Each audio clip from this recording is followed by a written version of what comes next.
భారతదేశ చరిత్రలో కేవలం ఒక గొప్ప యోధుడిగానే కాకుండా అత్యంత సమర్థవంతమైన పరిపాలకుడిగా కూడా చిరస్థాయిగా నిలిచిపోయిన మహనీయుడు ఛత్రపతి శివాజీ మహారాజ్. సాధారణంగా శివాజీ గురించి మాట్లాడినప్పుడు ఆయన యుద్ధ విజయాలు, గెలుచుకున్న కోటలు, గెరిల్లా యుద్ధ వ్యూహాలు మాత్రమే గుర్తుకు వస్తాయి. కానీ ఆయన నిర్మించిన పరిపాలనా వ్యవస్థ, ఆర్థిక సంస్కరణలు, న్యాయ పాలన, ప్రజా సంక్షేమ విధానాలు కూడా అంతే గొప్పవి. ఈ వీడియోలో ఛత్రపతి శివాజీ పరిపాలనలోని ముఖ్య విశేషాలను తెలుసుకుందాం.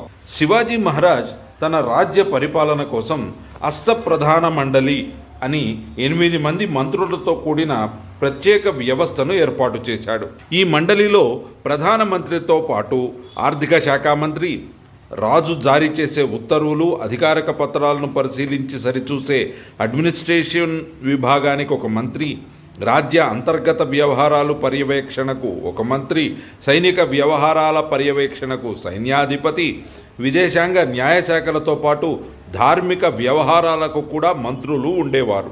ఇలా ప్రతి శాఖకు ప్రత్యేక బాధ్యతలు అప్పగించడం ద్వారా పరిపాలనలో పారదర్శకత మరియు సామర్థ్యాన్ని పెంచాడు.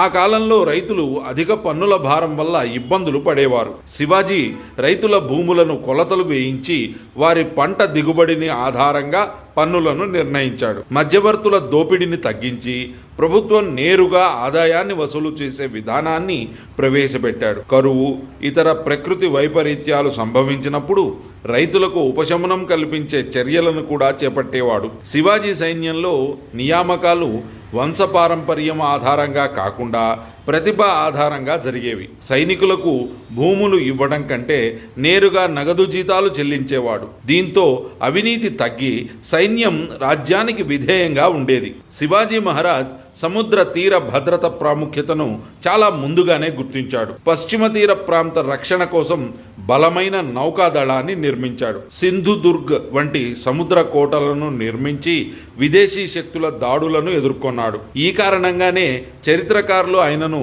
భారత నౌకాదళ పితామహుడుగా అభివర్ణిస్తారు. శివాజీ పాలనలో న్యాయ వ్యవస్థకు ప్రత్యేక స్థానం ఉండేది. ప్రజల ఫిర్యాదులను వినేందుకు ప్రత్యేక అధికారులు ఉండేవారు. అధికారుల అవినీతి, దుర్వినియోగం వంటి అంశాలపై కఠిన చర్యలు తీసుకునేవాడు. ధనికులు, పేదలు అనే తేడా లేకుండా న్యాయం అందించడానికి ప్రయత్నించాడు. ఆ కాలంలో అధికార భాషగా పర్షియన్ విస్తృతంగా ఉపయోగించబడేది. శివాజీ మరాఠీ, సంస్కృత భాషలకు ప్రాధాన్యం ఇచ్చాడు. పాలనా ఉత్తర్వులు, అధికారిక పత్రాలు స్థానిక భాషలో ఉండేలా చర్యలు తీసుకున్నాడు. అప్పటి ముస్లిం సుల్తాన్లు పరిపాలన విభాగంలో ప్రవేశపెట్టిన పర్షియా పదాలను పూర్తిగా తొలగించి సంస్కృత పండితులతో రాజ్య వ్యవహార కోశం తయారు చేయించాడు.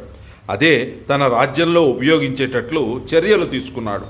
ఆ విధంగా శివాజీ మహారాజు పరిపాలనలో స్వదేశీ భావనను తెచ్చారు. దీంతో ప్రజలకు పరిపాలన మరింత చేరువైంది. శివాజీ హిందూ స్వరాజ్య స్థాపకుడిగా ప్రసిద్ధి పొందినప్పటికీ ఆయన పాలన మత విద్వేషం మీద ఆధారపడలేదు. అందువల్ల ఆయన పాలనను అనేక చరిత్రకారులు సహనపూర్వకమైన పాలనగా పేర్కొంటారు. శివాజీ రాజ్యంలో వందలాది కోటలు కీలక పాత్ర పోషించాయి.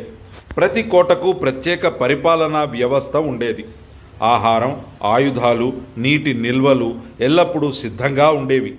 ఈ కోటల వల్లే మరాఠా సామ్రాజ్యం అనేక దాడులను తట్టుకొని నిలబడగలిగింది. ఛత్రపతి శివాజీ మహారాజ్ కేవలం యుద్ధవీరుడు మాత్రమే కాదు, సమర్థవంతమైన పరిపాలకుడు, ప్రజా సంక్షేమాన్ని లక్ష్యంగా పెట్టుకున్న పరిపాలకుడు, న్యాయాన్ని పరిరక్షించిన రాజు, భారతీయ నౌకాదళానికి పునాది వేసిన దూరదృష్టి గల నాయకుడు.